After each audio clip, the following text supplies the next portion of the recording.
This is Delhi. Please stand by for the next program. This is All India Radio. Today, in the National Program of Features, in line with Azadi Ka Amrit Mahotsav, we bring to you a feature titled Once Upon a Time in India, Cinema's Quest for Swaraj, showcasing how the British colonial policy profoundly affected the Indian cinema. Yet, despite restrictions, several memorable Hindi films were made which appealed to people's sense of patriotism, valor, and self-sacrifice for the nation.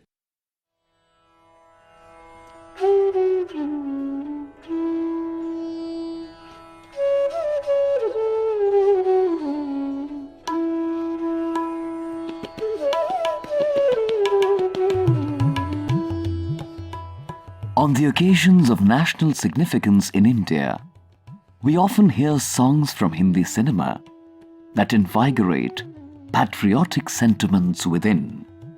A song penned by Shailendra, sung by Muhammad Rafi and Asha Bhosle, to the tune of Shankar Jaikishan, from a critically acclaimed 1954 film, Boot Polish, produced by Raj Kapoor's production company, RK Films, asked an endearing question, followed by a prophetic answer.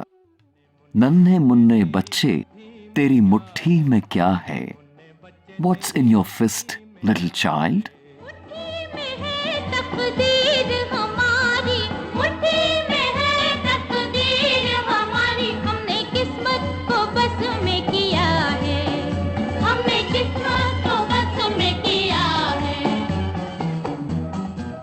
Likewise, many other such songs remind us of the noble words and deeds of national heroes such as Mahatma Gandhi, Bhagat Singh, Subhash Chandra Bose, Dr. B.R. Ambedkar, and others. The Satyen Bose directed masterpiece titled Jagriti, Awakening, in 1954, had a sublime lyrical musical expression of persistence with the ideals of freedom. Penned by poet Pradeep to the tune of Hemant Kumar in the voice of Asha Bhosle, exclaimed, De di hame azadi, bina khadg bina dhal, Sabarmati ke sant tune kar diya kamal. The miraculous saint of Sabarmati, Mahatma Gandhi, you brought to us freedom without any arsenal or armory.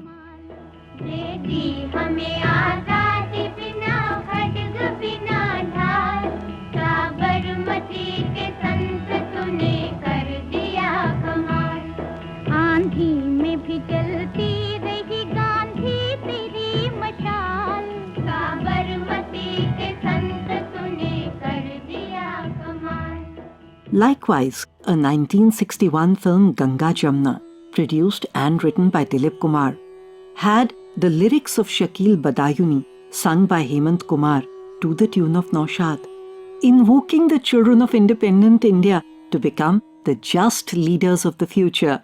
Insaf ki dagar par bachchon dikhao chal ke. Walk the path of justice, children.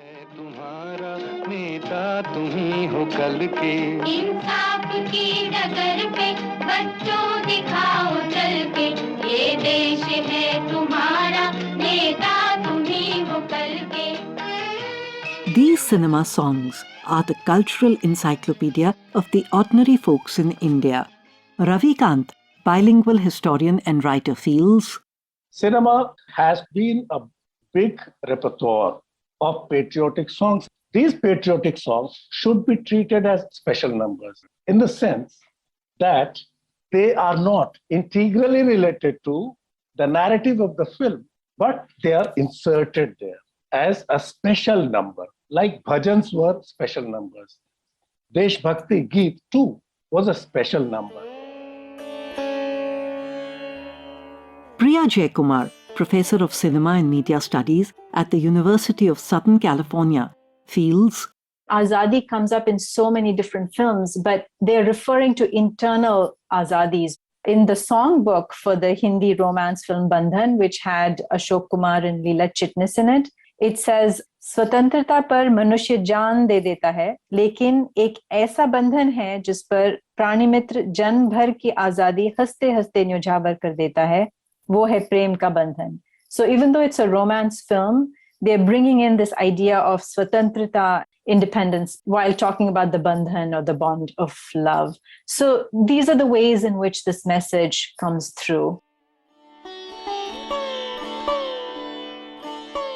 Do we realize that such innumerable Hindi cinema songs in post-independent India were related to Hindi cinema's consistent quest of self-rule and ennobled Swaraj during the freedom struggle? Many of them were technically silent cinema, yet they vociferously expressed cinema's ambition in colonial India. Priya Jayakumar expresses.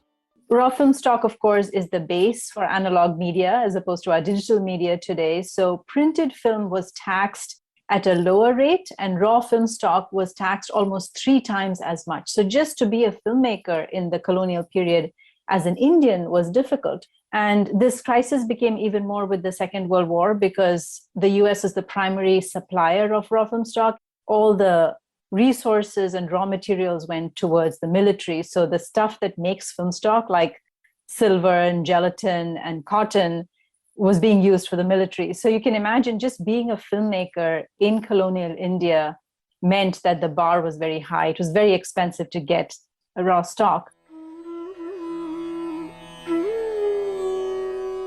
Documentarian, author, and film critic Aruna Vasudev has this to say.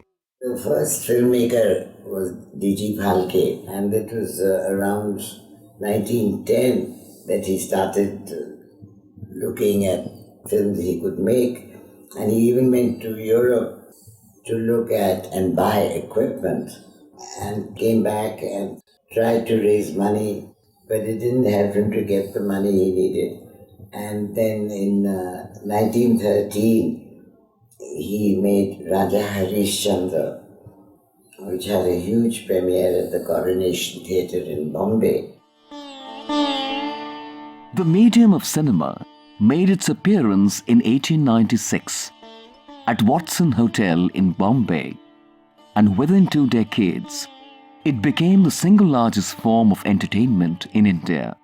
The British government needed to control cinema in India, giving the rising nationalism after World War I, and also the spread of Hollywood cinema.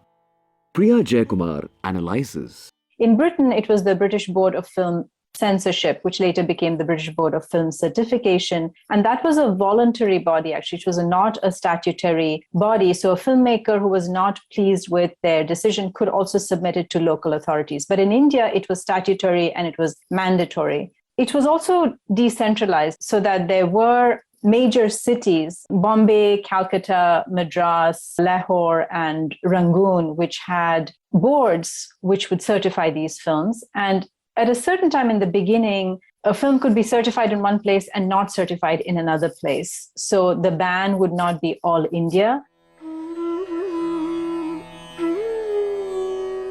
A cinema expert named W. Evans was invited from London by the British government to evaluate the control and regulation of cinema. And the expert opined, serious consequence may ensue through the perversion of what is now the most powerful weapon in the armory of the propagandist. Though most of the films from Bombay at this time were stunt and mythologicals, the intermittent appearance of the Hindi films with a political flavor disturbed the British. Let's hear Priya Jayakumar talk about this. The filmmakers, to a large extent, started practicing preemptive censorship since they knew that certain materials would not be permissible or allowed. You start trying to think of covert ways and implicit ways of conveying the same kinds of information. Dada Saheb Phalke's Shri Krishna Janma or Kaliya Mardan, and how the audiences really responded to Krishna dancing on Kaliya's head and saw that as kind of the opposition to tyranny. So the ways in which images then get read are very much relevant to the context. In such a backdrop of the British censorship regime, The release and screening of the first ever film in India in 1912, namely Pundalik, directed by Dadasaheb Torne, was a smooth sail. A year later, however, there was a gala opening of the Pandora's Box. In 1913, a silent film directed by Dadasaheb Phalke, namely Raja Harishchandra, was not so silent in its critique of the British Raj. Fire!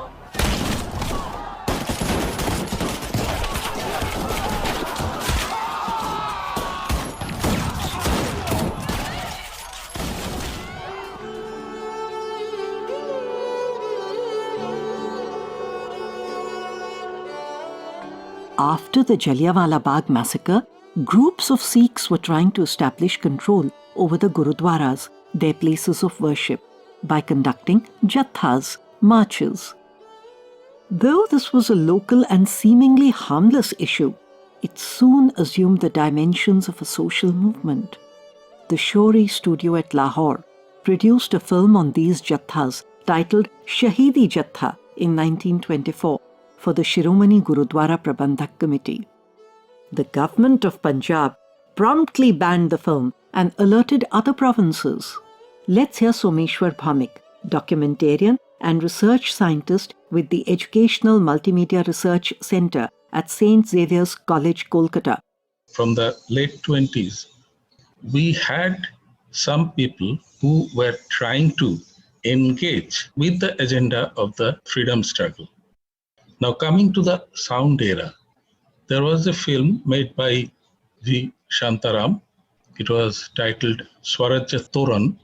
The main protagonist of this film was Shivaji and his conquest of vast area of Western India. Now, the title and the concluding scene, which depicts Shivaji hoisting a flag on the outskirts of the Singhad fort, had angered the censor.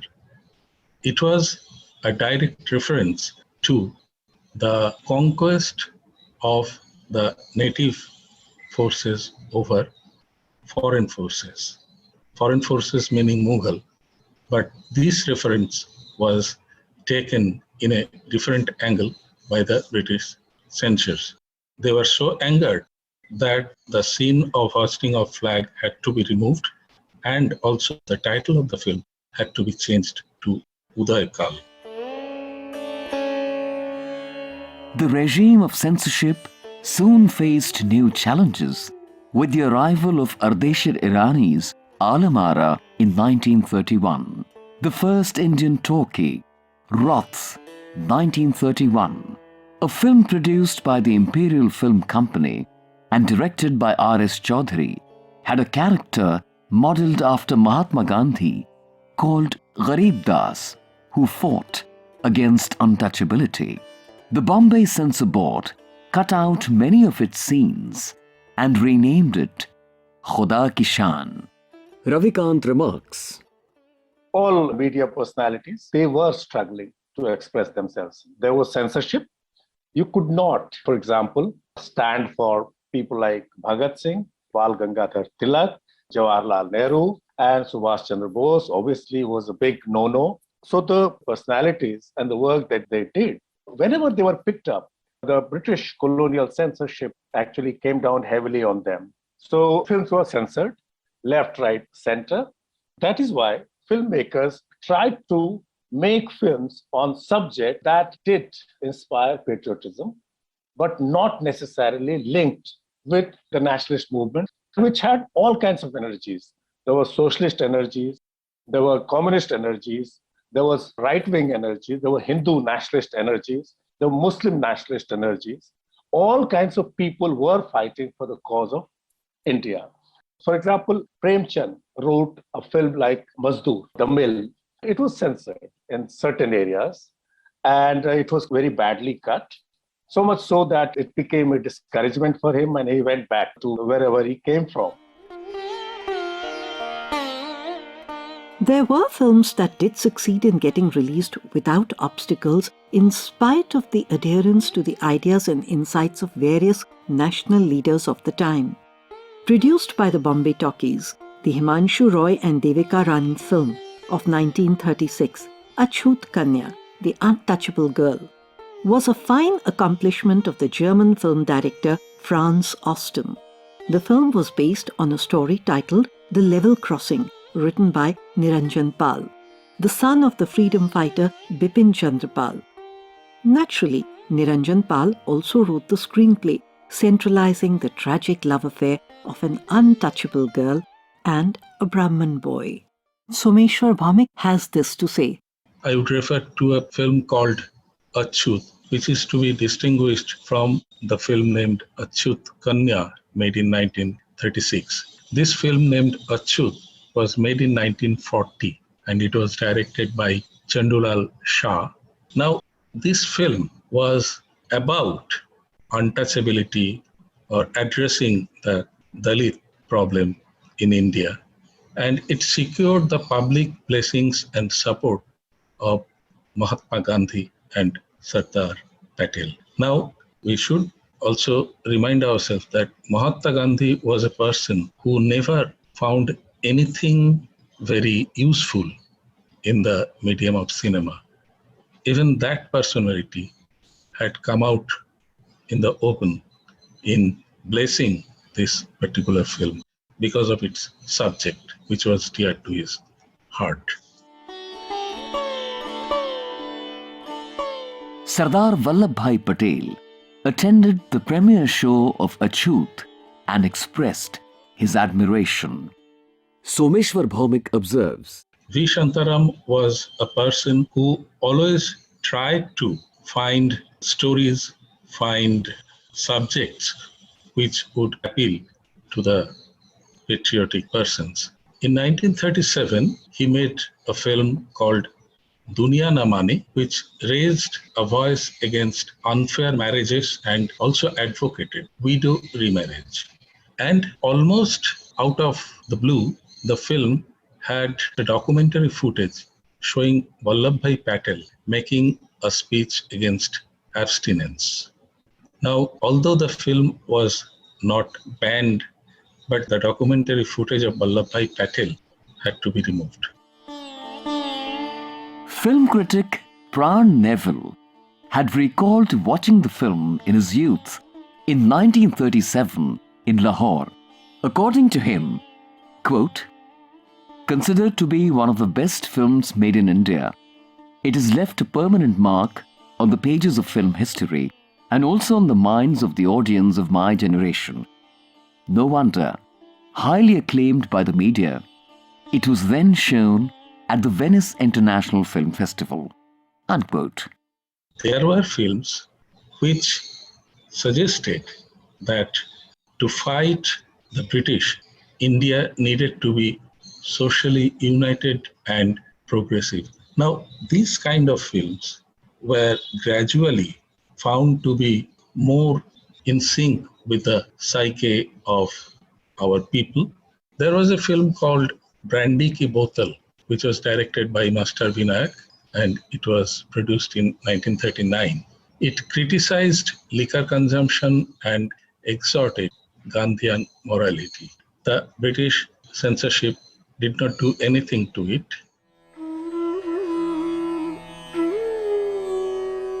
With sound becoming integral to Hindi cinemas, songs too became the vehicles of cinema's struggle for Swaraj. The songs in films such as Amar Jyoti 1936, Apna Ghar 1942 and Naya Tarana in 1943 sought to ignite such nationalist sentiments. In 1940, a song appealed to the women of India to join the freedom struggle by spinning the wheel. Charkha chalao behno, sisters, let's together spin yarns on the wheel.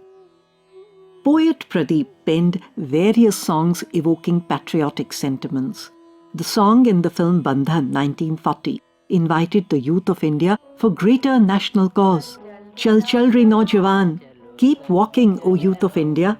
चल चल रे नौजवान चलो संग चले हम दूर तेरा गाँव और थके पाँव फिर भी राहगीर तुम क्यों नहीं आगे तुम हो मेरे संग, आशा है मेरे संग, तुम हो मेरे संग, हिम्मत है मेरे संग, मेरे साथ साथ रहो तुम कदम कदम, मेरे साथ साथ रहो तुम कदम कदम, चलो संग चले हम, चलो संग चले हम.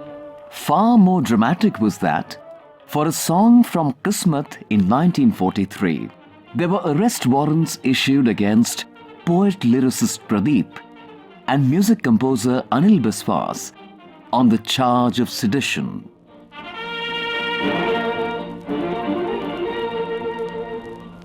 आज हिमालय की चोटी से फिर हमने ललकारा है, आज हिमालय की चोटी से फिर हमने ललकारा है, दूर हटो दूर हटो दूर हटो है दुनिया वालों, हिंदुस्तान हमारा है, दूर हटो है दुनिया वालों, हिंदुस्तान हमारा है.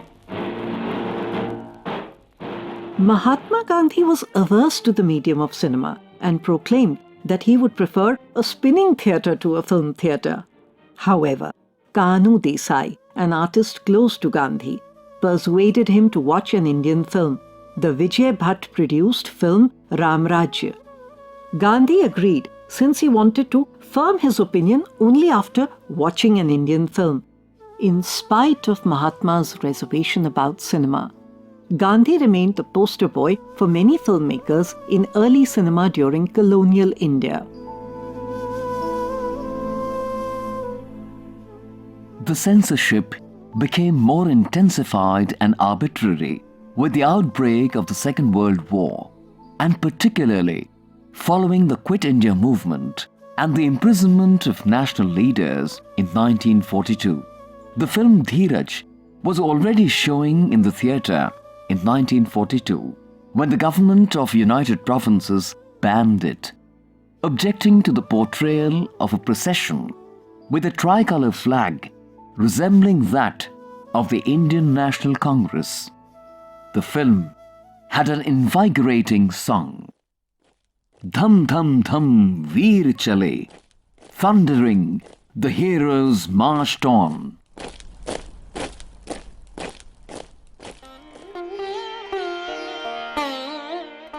In spite of the regime of censorship, Hindi cinema met new heights of quality and standard.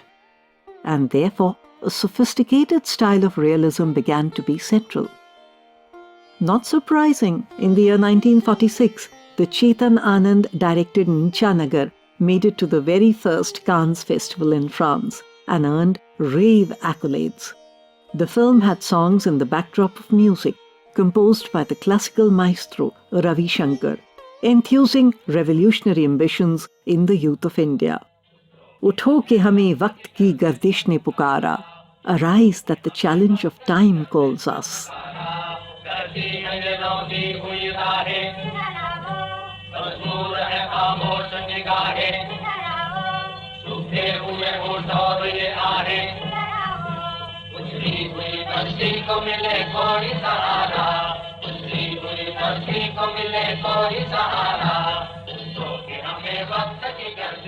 The quest of Swaraj did not stop in Hindi cinema even after the independence of India. The principles of truth, non-violence, Swadeshi, Swaraj, and social reforms remained steady ideals for Hindi cinema. Dharti Ke Lal, 1946, Hum Ek Hain, 1946, Dr. Kotnis Ki Amar Kahani, 1946, Do Aankhein Barah Haath, 1957, Phir Subah Hogi, 1958, Shriman Satyavadi, 1960, Satyakam, 1969, are only a few examples. S. Vasan and Ramanand Sagar's Paigam, Message, in 1959, held out a clear message invoking a novel solidarity amongst Indians, summarized in a song written by poet Pradeep in the voice of playback singer Manna Day. इंसान का इंसान से हो भाईचारा, Yahi पैगाम hamara. Humans ought to have brotherhood amongst themselves. That is our message. इंसान का इंसान से हो भाईचारा, यही पैगाम हमारा, यही पैगाम हमारा. Many such films continued to remind us of the imperatives of progress in the new India. The B.R. Chopra directed film Naya Daur, New Era, in the year 1959, was monumental in suggesting the need for moving ahead on the path of freedom and progress. With a song penned by the legendary poet Sahir Ludhianvi, sung by Mohammad Rafi and Asha Bhosle on the musical note of O.P. Nayyar, was loud and clear that the collective quest for Swaraj must continue. Saath hi haath badhana. Friends, stretch out your hands together. साथ ही हाथ बढ़ाना साथी रे, साथ ही हाथ बढ़ाना साथी रे, साथ ही हाथ बढ़ाना, साथ ही हाथ बढ़ाना. एक अकेला थक जाएगा, मिलकर बोझ उठाना. साथ ही हाथ बढ़ाना, साथ ही हाथ बढ़ाना साथी रे, साथ ही हाथ बढ़ाना साथी रे. साथ ही हाथ बढ़ाना साथी रे.